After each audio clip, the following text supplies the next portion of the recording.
Right, let's get into it. It's week 2 of the Christmas diet, road to 90 kilos. So first of all, I'm going to go over my weight. This was me last week, and this is me today. You can see some improvement. I notice it in the legs, a bit more vascular, so my body's coming in. I'm quite happy with the results over a week, especially as my scale weight hasn't really altered, and that's why they always say body composition actually matters more than the scale weight. However, my goal is to decrease that scale weight, so here we go. Monday the 4th, I was 92.7, then I was 92.3, that was the lowest of the week. That was on the Tuesday, woohoo! But unfortunately it didn't stay like that. So 92.3 was the lowest. Crept back up slightly on Wednesday to 92.9, yesterday 93.2, and today 93.4. Now if you remember, last week I was 93.5, so that doesn't sound very impressive. However, I did hit a new low this week, and the only thing I can really account for the rise at the end of the week is I did stick to my diet and hit my macros. I had a bit of a chaotic week from Wednesday on. I was very, very busy, and my meal times were kind of jumbled up and stuff like that. That's the only thing I can assume.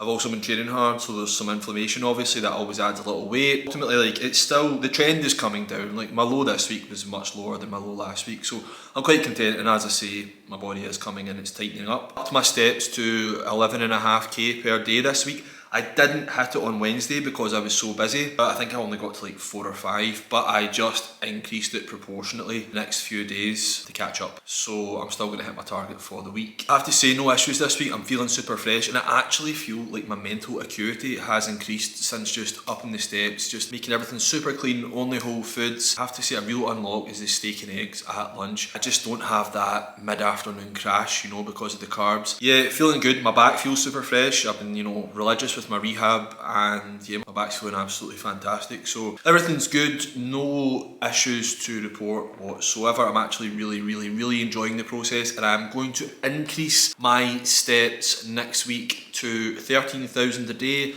and I'm also going to start stepper. I'm aware that last week I didn't include my detailed workout plan. I will include that this week because I received quite a lot of feedback that that would be useful. I wanted to talk about my November commitments. I put these in my story, I don't know if you saw them. And it's basically things like train 6 days a week, stretch every day, no social media before 5 PM. By the way, if you're looking for a productivity unlock, that is the silver bullet. Honestly, the mental clarity I feel just lasered in by not looking at that slot machine, because essentially that's what your phone is, that's what socials are. They're a slot machine in your pocket. You open it up looking for a wee dopamine hit. So really, you know, not doing that until 5 PM. And if I do need to be on before that to post, obviously that's my job. On, post, out.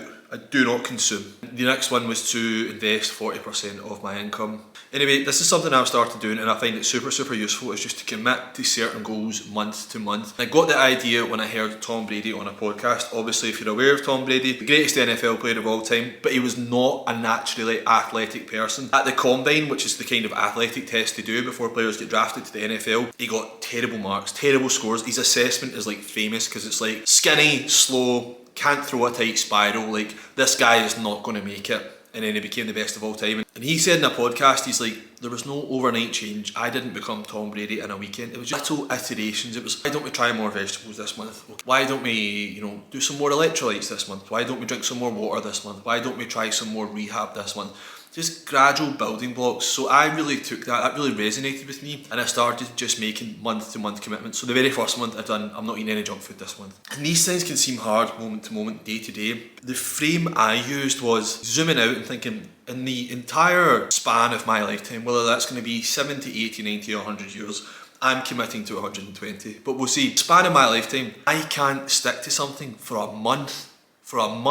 Out of all of those years, let's say it's going to be a century, hopefully, I can't stick to something difficult for 1 month. And personally, when I put it in that perspective, I thought, well, obviously I can. And I have to say, it's been super helpful, because after a month, it's kind of internalised, and it's not a struggle after that, it just becomes the new norm. Like they say, when you leave your comfort zone will expand. And I have to say, I've found this, monthly commitments, and they are commitments, they're not goals. You are committing to these, whether you want to do it or not. Like I said last week, get ready for the voices.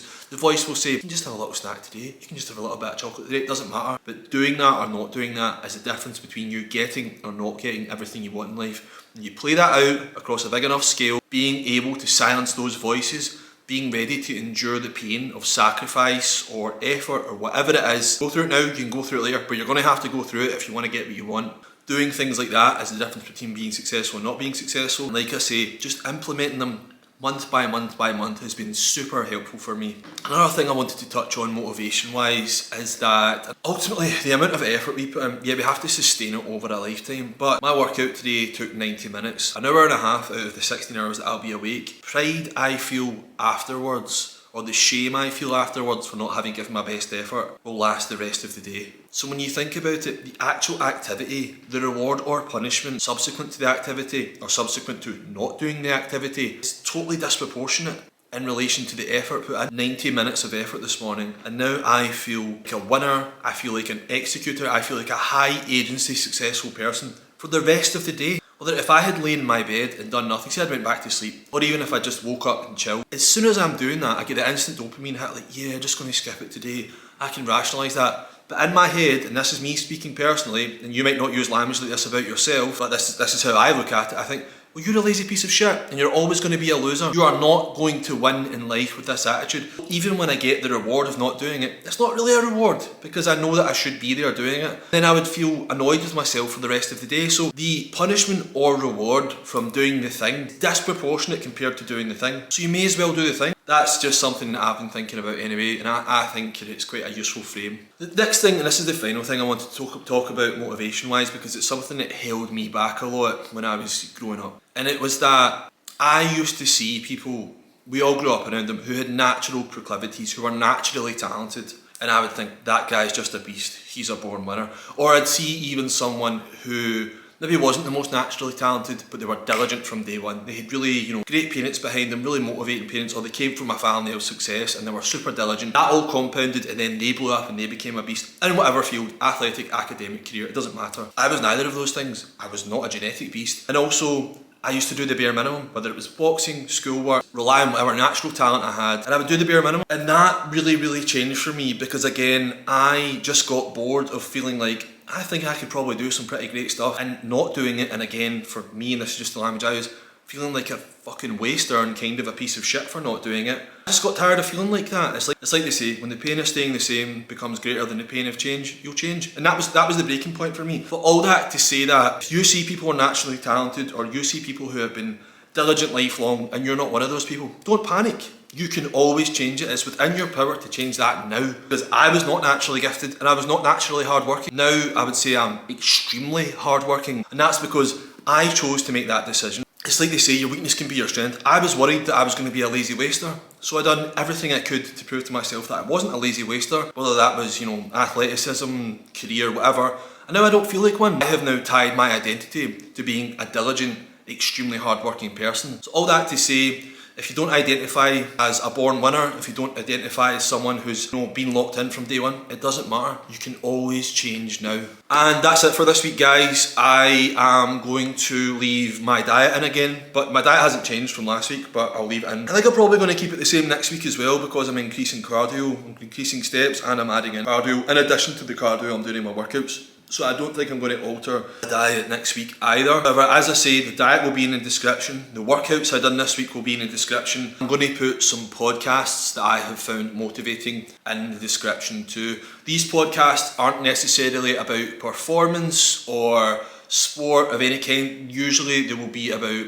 inspirational figures from history. So that's it for this week. I will be back next week with another update next Friday. Again, let me know if you are trying out your own diet, if you're on your own plan, if you try out any of the workouts. Just want to close on what I said last week. Regardless of what you're undertaking, the negative voices are going to come. You cannot make objective decisions when you are experiencing discomfort. If it's a project, if you're working on your relationship, if you're working on your body, you're going to get to some discomfort, and then the lies are going to start in your head that says, this isn't going to work, this is not worth it, this is never going to happen, no one cares about this, etc. They are lies. They are lies. Your mind is lying to you to get you to try and go back into your comfort zone. Don't listen to them. You know why you started. You're a winner. You are going to win. Those voices have no power over you. See you next week. Thank you so much for the support. I can't articulate how much it means to me.